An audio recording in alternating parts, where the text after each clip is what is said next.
O que determina o valor de um servo são qualidades como a obediência, a fidelidade e a prontidão para servir.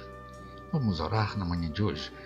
Senhor, meu Deus, te peço que fale ao nosso coração, esclarece a nossa mente sobre como melhor servir os amigos, a família, a igreja do Senhor, como foi o exemplo do teu santo servo Jesus, nossa justiça, assim se faça em nossas vidas para a glória do teu nome. Amém. Meus irmãos, hoje o nosso roteiro bíblico continua e vamos hoje para o livro de Marcos, que nos apresenta no seu evangelho o servo perfeito. Por isso, ele não relata o nascimento de Jesus nem a sua genealogia. Porém, desde a primeira frase, Marcos apresenta Jesus como o Filho de Deus. Isso para que nós não nos enganemos acerca da pessoa cujo serviço humilde está para ser narrado, que é o escravo voluntário. Subsistindo em forma de Deus, o próprio Jesus assumiu a forma de um servo, ou escravo, como fala Paulo em Filipenses capítulo 2. Vamos ler aqui os dois versículos, 14 e 15 de Marcos primeiro. Depois de João ter sido preso, foi Jesus para a Galiléia pregando o Evangelho de Deus, dizendo: o tempo está cumprido e o reino de Deus está próximo. Arrependei-vos e crede no Evangelho. Graças a Deus. Meus irmãos, precedido pelo excelente testemunho de João Batista, Jesus começa o seu ministério. O início do Evangelho de Marcos é caracterizado pelo frequente uso das expressões logo, imediatamente e no mesmo instante. Jesus ele se submete ao batismo de arrependimento, apesar de ser santo, inculpável e sem mácula, como diz o autor de Hebreus, capítulo 7, assumindo um lugar entre os pecadores arrependidos, demonstrando com esse exemplo a nós, que somos pecadores, da nossa necessidade de arrependimento. Mas, para não ser confundido conosco, Deus fez ouvir dos céus numa solene declaração acerca de seu santo servo Jesus, uma declaração que precede o seu ministério. Não, tu és o meu filho amado, em ti me comprazerei, mas em ti me comprazo. Graças a Deus. Logo, Jesus é impelido pelo Espírito ao deserto para ali amarrar o inimigo que nos mantinha na escravidão. Onde quer que tenhamos sido enganados pelo pecado de Satanás, é para lá que o amor e a obediência do Senhor Jesus a Deus o conduziu a fim de nos libertar. Meus irmãos, após o batismo e a tentação, Jesus foi para a Galiléia, voltou à Judéia e novamente para a Galiléia devido à crescente oposição dos líderes religiosos. Não era chegada a hora do sacrifício supremo.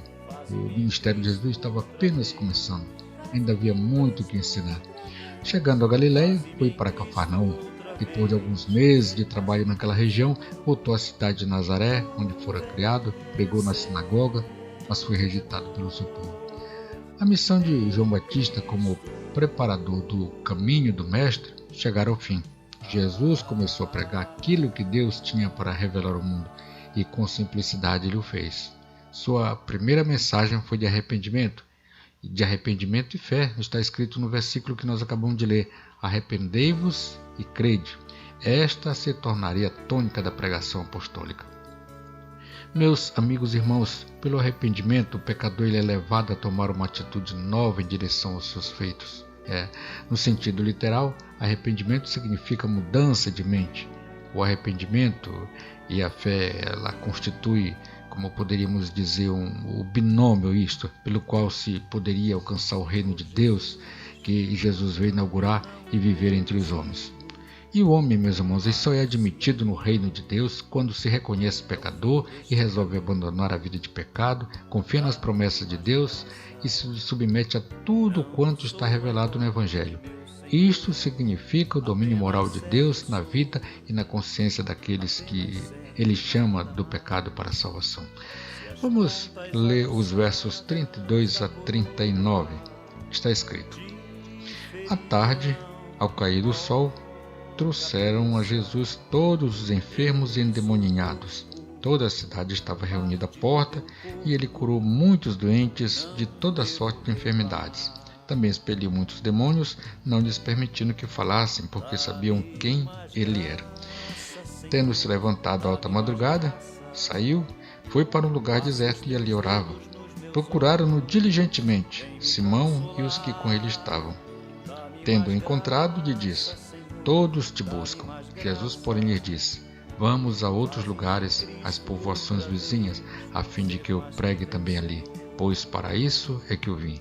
Então foi por toda a Galileia, pregando nas sinagogas deles e expelindo os demônios. Oh, aleluia! Meus irmãos, Jesus realizou muitos milagres em Cafarnaum. Naquela rua estreita, comprimia-se a miséria humana em todas as suas formas.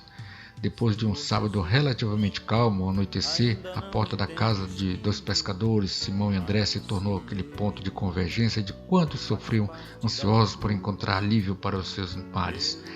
Jesus, meus irmãos, curou muita gente. Ao expulsar os demônios, obrigou-os ao silêncio para que o evangelho não fosse anunciado por lábios inconversos. Aquele pôr de sol, com muito trabalho, tornou-se típico na vida de Jesus, que por toda parte estendia suas mãos para socorrer. Jesus está sempre pronto a ser acolhido em nossas casas e a fazer com que experimentemos a sua libertação, os seus cuidados. Oh, aleluia, graças a Deus. Façamos como os discípulos. Digamos a ele tudo o que nos preocupa, como falaram a respeito da sogra de Simão. Assim que falaram da sua enfermidade, ela ficou curada e ela apressou-se a servir ao Senhor discípulos. Ela tinha diante de seus olhos o maior exemplo de serviço abnegado. A noite se aproximou mais uma vez, mas para um servo tão consagrado, o dia ainda nem terminara. Trouxeram-lhe os enfermos e incansavelmente. Ele lhes alivia a dor, curando-os. Qual era o segredo desta maravilhosa atividade?